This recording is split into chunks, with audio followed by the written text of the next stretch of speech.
Be working at a construction site. Be working at a construction site. Be working at a construction site. Be working at a construction site là làm việc tại công trường. Be working on a construction. Be working on a construction. Be working on a construction. Be working on a construction là xây dựng. Be working at a table. Be working at a table. Be working at a table. Be working at a table là làm việc tại cái bàn. Be riding on a bicycle. Be riding on a bicycle. Be riding on a bicycle. Be riding on a bicycle là đạp xe đạp. Be operating heavy machinery. Be operating heavy machinery.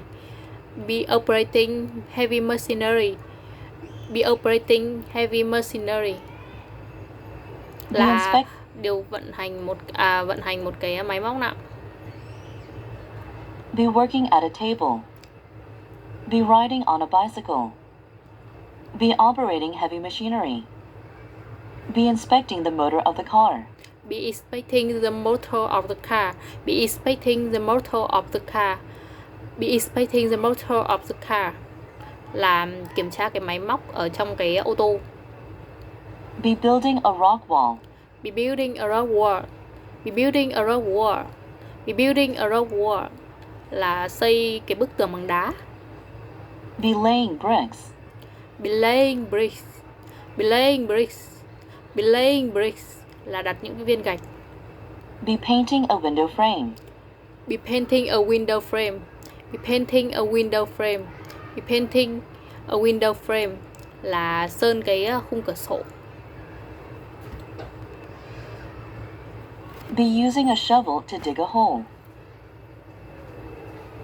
Be using a shovel or dig to dig a hole. Be using a shovel to dig a hole. Be using a shovel to dig a hole là lấy cái xẻng đào một cái hố. Be taking a measurement. Be taking a measurement. Be taking a measurement. Be taking a measurement là đo lường. Be watering the plants. Be watering the plant. Be watering the plant. Be watering the plants là tưới cây. Be trimming some branches. Be trimming some branches. Be trimming some branches. Be trimming some branches là tỉa vài cái cành cây. Be taking care of some plants. Be taking care of some plants. Be taking care of some plants. Be taking care of some plants là chăm sóc cây cối nói chung. Be picking some flowers. Be picking some flowers. Be picking some flowers. Be picking some flowers là chọn hay hái một vài bông hoa. Be sweeping the floor. Be sweeping the floor. Be sweeping the floor. Be sweeping the floor là quét nhà. Be mopping the floor. Be mopping the floor.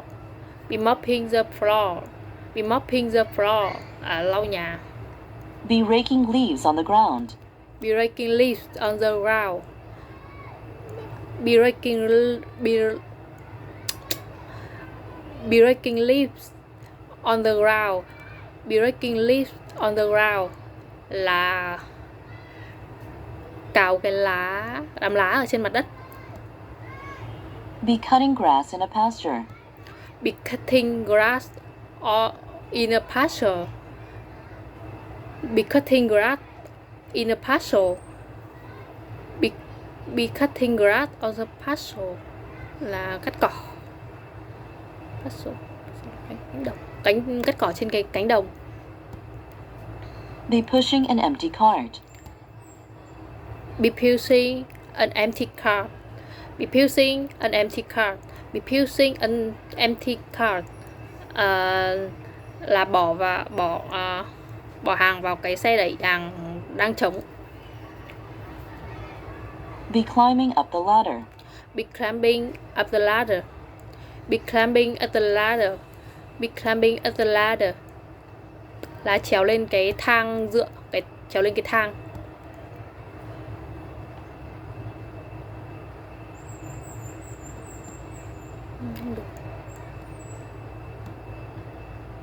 Be climbing up the ladder. Be transporting some items on a cart. Be transporting some items on a cart. Be transporting some item on a cart. Be transporting some item on a cart. Là chuyển những cái món đồ lên xe chở hàng. Phần action.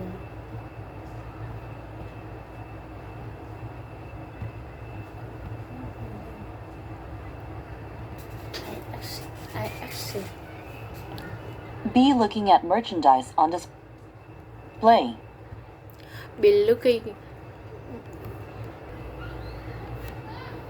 looking at merchandise on display. Ôi. Be looking at merchandise on display. Be looking at merchandise on display. Be looking at merchandise on display. Be looking at merchandise on display là nhìn cái hàng hóa, thì những cái hàng hóa đang được trưng bày.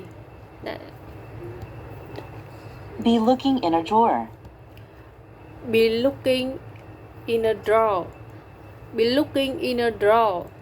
Be looking in a drawer là nhìn vào cái ngăn kéo. Be looking out the window. Be looking out the window. Be looking out the window. Be looking out the window là nhìn ra ngoài cửa sổ. Be examining some papers. Be examining some papers. Be examining some papers. Be examining some papers là nhìn vào tờ giấy, kiểm tra những cái tờ giấy, tài liệu. Be facing some equipment. Be facing some equipment. Be facing some equipment. Be facing some equipment là nhìn vào một số cái thiết bị. Be gazing at a painting hung on a wall. Be gazing at the painting hung on the wall. Be gazing at the painting hung on the wall.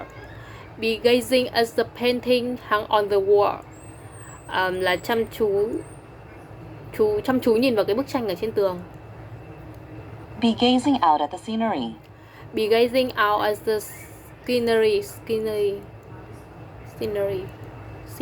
Be focusing on the computer screen. Be gazing out at the scenery. Be gazing out at the scenery. Be gazing out at the scenery là tập trung nhìn ra ngoài cái cảnh vật. Be gazing out at the scenery. Be focusing on the computer screen.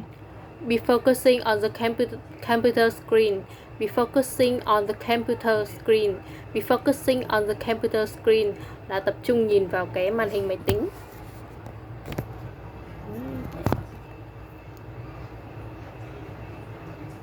Be watching a musical performance. Be watching a musical performance. Be watching a musical performance. Be watching a musical performance là xem buổi biểu diễn âm nhạc. Be viewing a document in a notebook.